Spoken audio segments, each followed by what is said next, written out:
Hello students, today in this module I am going to discuss about the topic enzyme action, and we will also discuss some of the factors which affect the enzyme activity. So let's begin with this chapter. This topic is a part of chapter biomolecules, class 11th. So we can see over a reaction over here. E plus S will goes to form an intermediate ES which convert to EP, and then the dissociation of E and P. What is this E over here? E means the enzyme, S means here the substrate, and P means the product.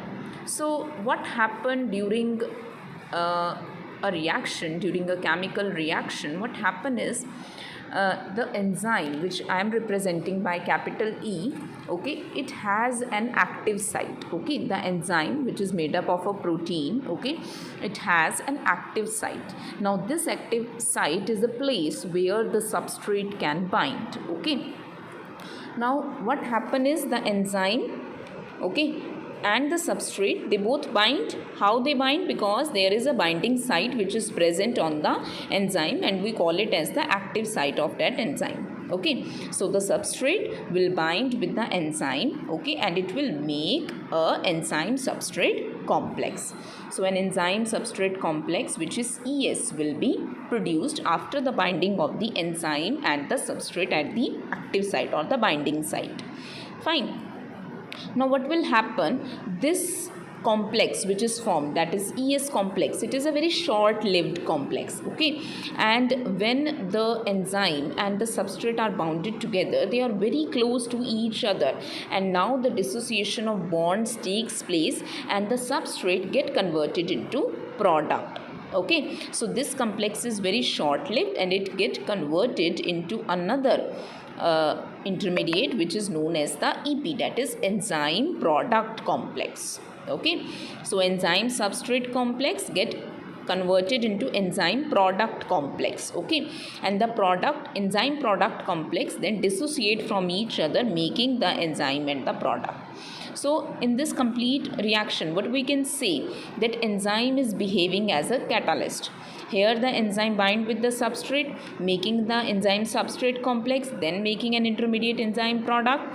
Now again it dissociate from the product. Here the product will be formed and enzyme is now free, and now it can bind with another substrate molecules. So enzyme basically act as a catalyst and it speed up the rate of the reaction without being used in the reaction.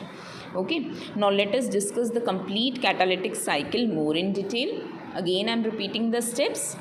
The first step is the substrate bind to the active site of the enzyme, fitting into the active site. Second step will be the binding of the substrate. It will induce the enzyme to alter its shape, fitting more tightly around the substrate. So as the ES complex is formed, it will be formed, the enzyme will somehow alter its shape and it will tightly get bounded with the substrate.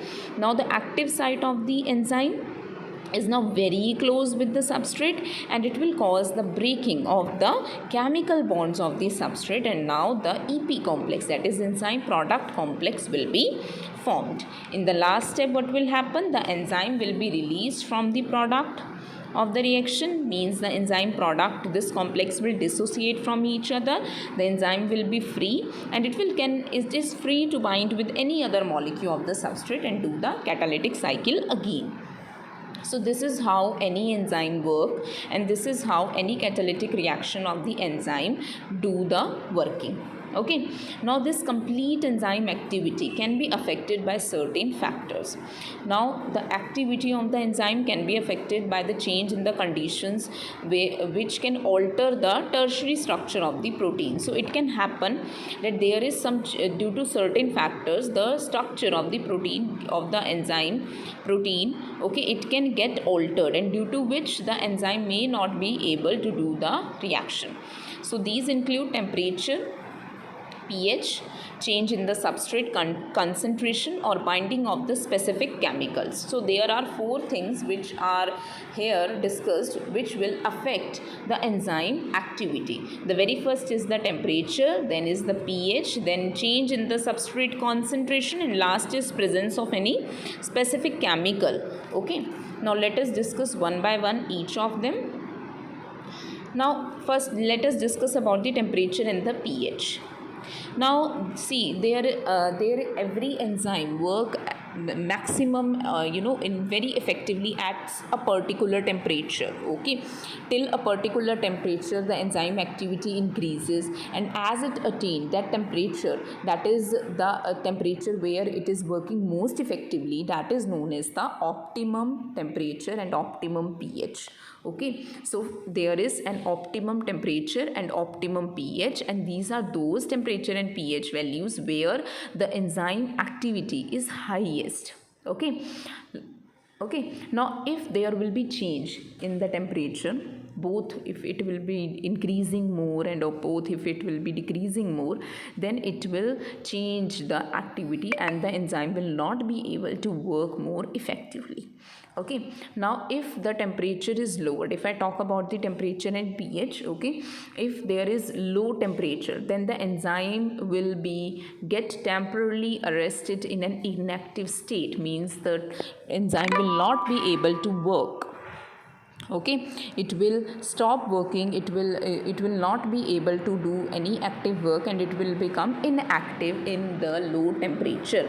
However, if the temperature is increased, okay, to the optimum value, if the temperature will be increased, as we know that enzymes are made up of proteins, so as the temperature will be increased, the enzyme activity will be completely destroyed because the proteins are denatured by the heat. So if you will increase the temperature to the optimum value, if you will increase the temperature, then due to the heat the proteins get denatured, so the enzyme will be denatured because of the increase in the temperature. However, at the low temperature it will become inactive. So we can see this by these both figures. See over here, here is the pH value and here is the enzyme activity. So as the pH is increasing, the enzyme activity also increases, but up to a certain point. Okay, if we will increase more pH, then what will happen? The enzyme activity will start decreasing. Okay, same happens with the temperature also. If the temperature is very low, then the enzyme activity will be very less and it will be inactive. As we increase the temperature, enzyme activity will also increase, but up to a certain point.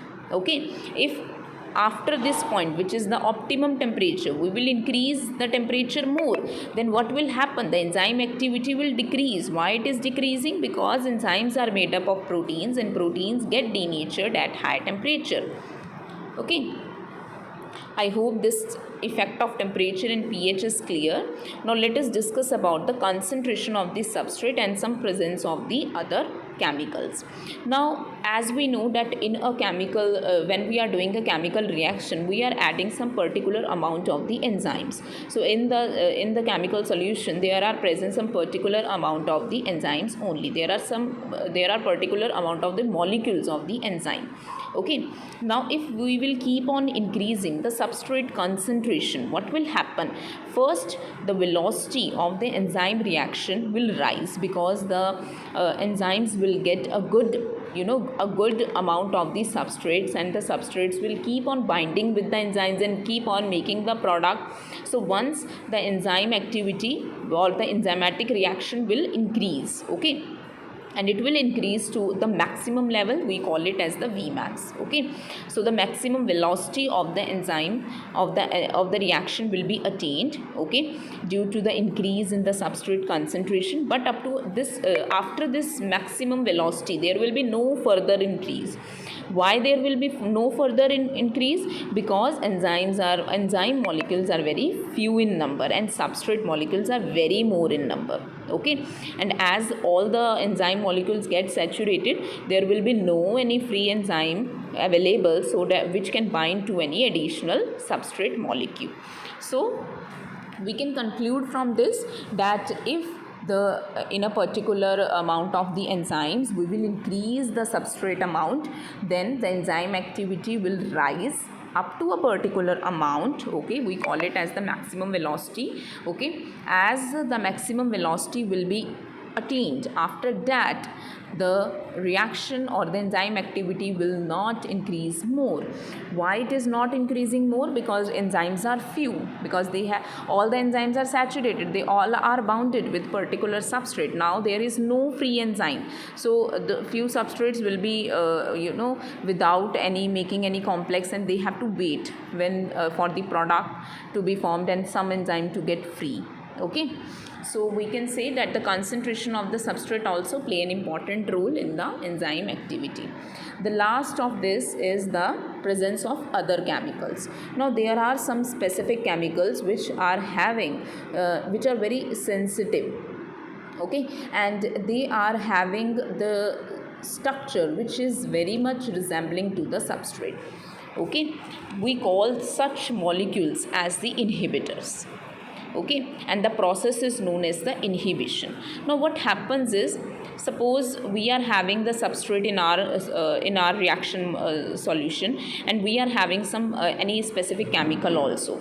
If the structure of this chemical is resembling with that of the substrate, then it can happen that the chemical may bind with the enzyme and causing it to not to make the product. Okay, so means the enzymes will recognize the substrate in a wrong manner, and they will bind with the chemical substance which is present, and due to which the substrates will be remain like this only, and they will not making any complex, and thus the process of the reaction will be stopped and it will be reduced. Now this shutting off of the chemical reaction, okay, this is known as inhibition, and the chemical which is used over here and the chemical which is causing the inhibition is known as the inhibitor.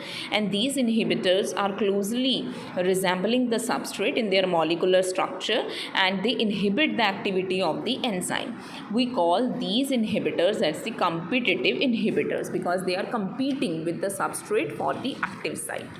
Okay, and due to their close structural similarity with the substrate, these inhibitors compete with the substrate for the binding sites, and they themselves get bound with the enzyme. Okay, and the substrate do not get the space to bind with the enzyme active site, and this causes the shut off of the chemical reaction. Okay, there is given one example also. For example, the inhibition of the succinic dehydrogenase by malonate, which closely resemble the substrate succinate in structure. Now such competitive inhibitors are often used in the control of bacterial pathogens. So this inhibitors, this mechanism of inhibition is used to control certain bacterial pathogens, and certain chemicals are added to the reaction mixture so that they will bind, and the enzyme will not be available for the substrate to be bind. So in this manner also the enzyme activity can be affected. So I hope all the factors, temperature, pH, then concentration of the substrate, and the inhibitors, that are the specific chemicals, this topic is clear. Okay, and this reaction over here. Thank you all of you.